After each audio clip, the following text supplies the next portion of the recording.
Bees the Secret Kingdom is a family game for 2 to 4 players that takes about 15 minutes to play. We found this to be a very quick, accessible and gorgeous game and an excellent choice for families due to how accessible it is. The game is accessible despite its many mechanics. It's set up in an easy to understand format and the iconography is relatively self-explanatory. The game's components include the rulebook, pollen, honey and beehive cards, and the pollen tokens. To begin setting up, you need to get out the pollen tokens and get them into their respective piles, making sure they're accessible to all players. It's important for most of the components to be accessible to all players due to the nature of the game. You then take the pollen cards and shuffle them and make sure they're within reach of all players too, face down.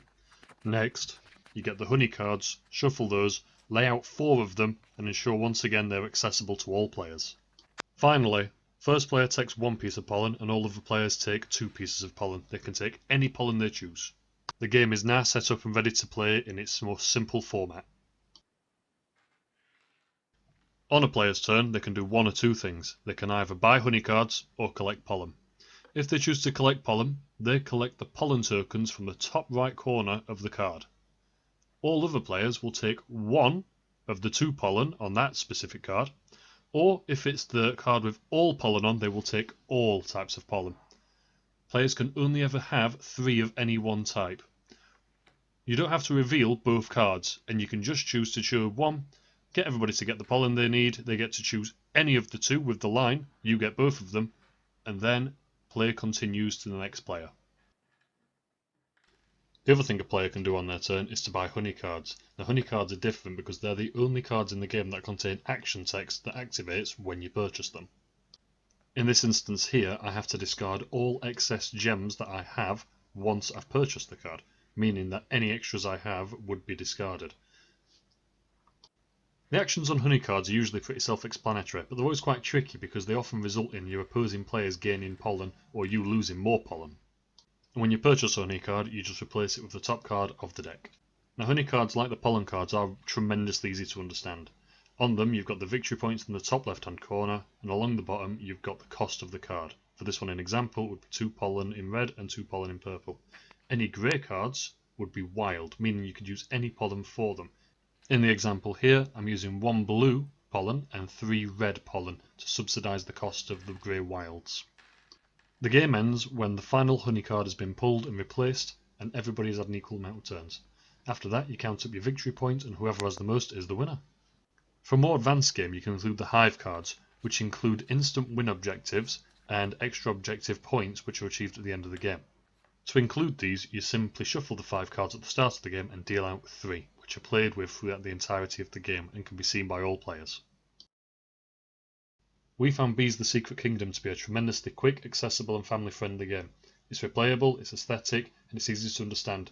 And I can't say enough positive things about it for what we believe to be its target audience. And that's the big thing. This is not a game for hardcore gamers to frequent, and nor is it one for the Euro fanatic, nor the Take That Pro. It's a family game, and despite its many mechanics, it's accessible and fun. Any gamer will appreciate it, but it's not going to fill holes where you want meat on the bones. It might be a nice warm-up, but this is, at its heart, a family game. And when it's made by Awaken Realms Lite, you should really get that impression from the outset. It's fun and it is fantastic, but it is really, really light. You could see this game as an excellent introduction to some of those heavy mechanics. It includes quite a few of them on a much smaller scale, and is a good introduction to them. They're not dumbed down enough to be irrelevant, but they're not weighty enough to be overbearing in the game. There's resource management in the collecting of specific pollen. There's going to be a lot of purchasing of cards, which are going to be your victory points, and what's going to be tricky is the take that element of the actions. Whenever you collect pollen, everyone else is going to do so, and the actions actually can be detrimental to your progress, meaning you need to pick and choose which honey card you're going to purchase and when. And there's a hidden depth here for those true tacticians of gaming, and it will appeal to the heavy thinkers.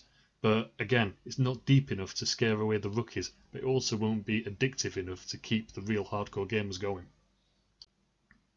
Although the actions in Bees the Secret Kingdom are usually positives for the players, they're used immediately and will often result in them gaining pollen and exchanging it or you losing more. However, all's not lost, as some of them allow you to take another turn, and these done in the correct order and the correct sequence will often result in you making big purchases and making bigger leaps and bounds towards completing those hive cards objectives. In the advanced mode with the beehives, Instant win conditions are introduced alongside the point modifiers.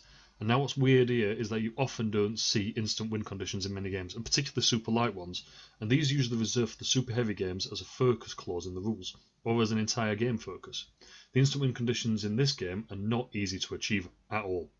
They sound incredibly simple, but that's deceptive. Quite often it'll require you to have lots of a single symbol and pollen in your inventory at one point, and to be honest, picking out those cards and trying to collect VP just in case you don't achieve the instant win isn't easy. You are going to fall over yourself, and if you do fumble in the middle of collecting the instant win condition, you are going to lose. The point modifiers, on the other hand, are much easier to achieve. However, it does mean collecting lots of specific sets, and quite often that can mean lower value cards. It even means collecting cards without actions on, and the actions can be what you want, especially if you see a card down there with a take another turn. Yeah, you might be able to collect more pollen, but it could be those extra points from the beehive that are going to make it so that you get those points that get you the win. We'd definitely say the advanced mode is accessible to everybody, regardless of age, but we would probably suggest younger players will need some support in counting their score, as it can get a bit complicated when you're looking for sets and trying to add up at the same time.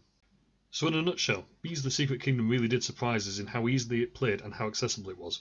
The game was at no point any more complicated than a player could make it, and everything seemed really easy to understand. You either take pollen or you trade pollen for honey. It was straightforward. It isn't a game for those looking for a weighty hand resource management set collection point collecting game. It's a game for families, for younger players and anyone new to gaming, or anyone in need for a bit of light, fun gaming. It's excellent, but it might not be enough of a game for you. So what are you waiting for? Have a chat through dance, grab some pollen and buzz off.